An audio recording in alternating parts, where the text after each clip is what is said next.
আজকে অবশেষে সেই প্রতীক্ষার অবসান ঘটলো। অনেক জল্পনা কল্পনা, আলোচনা আর অপেক্ষার পর অবশেষে মে মাসের 2 তারিখে উদ্বোধন হয়ে গেল দিনাজপুর শিল্প ও বাণিজ্য মেলা 2026। আতশবাজি আর বেলুন উড়ানোর মধ্য দিয়ে শুরু হয় এই আয়োজন। সত্যি বলতে শুরু থেকেই পুরো পরিবেশটা ছিল উৎসব মুখর। আর সবচেয়ে ভালো ব্যাপার হলো, যেহেতু আজ ছিল প্রথম দিন, তাই দর্শনার্থীদের জন্য প্রবেশ সম্পূর্ণ ফ্রি রাখা হয়েছিল। মানে আজকে মেলায় ঢুকতে কোনো টিকিট লাগেনি। আর আজকে আমরা চলে এসেছি সরাসরি মেলা প্রাঙ্গণে আপনাদেরকে পুরো পরিবেশটা দেখানোর জন্য। প্রবেশ করার আগেই চোখে পড়বে মানুষের ভিড়, আলো আর উৎসব মুখের পরিবেশ। আর প্রতিবারের মতো এবারও সবচেয়ে বেশি নজর কেড়েছে মেলার প্রধান ফটক বা গেট। গেটের কাজ এখনো পুরোপুরি শেষ হয়নি, এখনো কিছু কাজ চলমান রয়েছে, কিন্তু তারপরেও এর অবকাঠামো এবং ডিজাইন দেখে বোঝা যাচ্ছে এটা দিনাজপুরের সবচেয়ে বড় আয়োজনগুলোর একটি। আপনারা অবশ্যই কমেন্টে জানাবেন এই প্রবেশ গেটটিকে আপনারা 10-এ কত দিবেন। এখন চলুন একটু ভিতরে ঢুকে দেখি এবারের মেলায় কি কি থাকছে। মেলায় ঢুকলেই দেখা যাবে বিভিন্ন ধরনের স্টল, কাপড়, কসমেটিক্স, ফার্নিচার, কিচেন আইটেম, খেলনা, ফুড স্টল, স্থানীয় হস্তশিল্প, সবকিছু মিলিয়ে পুরো জায়গাটা যেন ছোট্ট একটা উৎসব নগরী। শুধু কেনাকাটাই নয়, পরিবার আর বন্ধুদের সাথে সময় কাটানোর জন্য এই মেলাটা দিনাজপুরবাসীর কাছে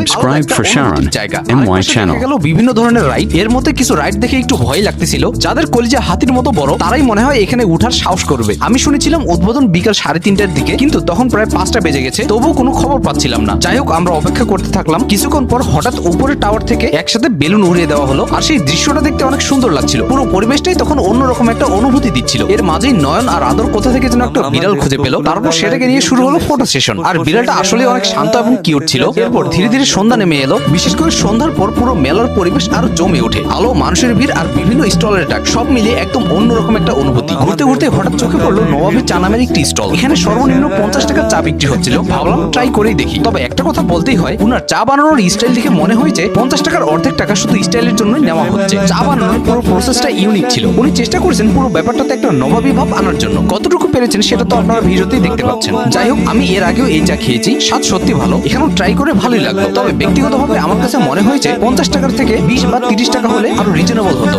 এখন প্রশ্ন হলো, এই মেলাটি এত জনপ্রিয় কেন? দিনাজপুর শিল্প ও বাণিজ্য মেলার মূল উদ্যোক্তা হলো Dinajpur chamber of commerce and industry. এই মেলার মূল উদ্দেশ্য স্থানীয় পণ্য ও ক্ষুদ্র উদ্যোক্তাদের একটি বড় প্ল্যাটফর্ম দেওয়া। বিশেষ করে দিনাজপুরের বিখ্যাত কাঠারি ভোগ চাল, মৌসুমী লিচু, সুস্বাদু পাপড় এবং বিভিন্ন ধরনের হস্তশিল্প এই মেলার মাধ্যমে দেশ জুড়ে পরিচিত পায়। শুধু তাই নয়, প্রতি বছর এই মেলায় কয়েক কোটি টাকা লেনদেন করা হয় বলে ধারণা করা হয়, যা স্থানীয় ব্যবসা বাণিজ্যের জন্য একটি বড় অবদান রাখে। ইতিহাসের দিকে তাকালে দেখা যায় দিনাজপুরের বাণিজ্য মেলার যাত্রা শুরু হয়েছিল 90-এর দশকের শুরুর দিকে। তবে তখন ছিল এটি অনেকটা সীমিত পরিসরে। তখনকার আয়োজন আর এখনকার আয়োজনের মধ্যে আছে বিশাল পার্থক্য। 2010 সালের পর থেকে মেলাটি নিয়মিত এবং বড় পরিসরে আয়োজন শুরু হয়। আর 2012-13 সালের পর থেকেই মূলত দিনাজপুর বাণিজ্য মেলা তার আধুনিক ও জাঁকজমকপূর্ণ রূপ পেতে শুরু করে। বর্তমানে এই মেলা শুধু দিনাজপুরে সীমাবদ্ধ নয়, উত্তরবঙ্গের বিভিন্ন জেলা থেকেও মানুষ এখানে ঘুরতে আসে। যাই হোক, সন্ধ্যার পর পুরো মেলার সবচেয়ে ইন্টারেস্টিং পার্ট শুরু হলো। অনেক অপেক্ষার পর শুরু হয় জমকালো আতশবাজি। সত্যি বলতে বন্ধুদের সাথে দাঁড়িয়ে আতশবাজি উপভোগ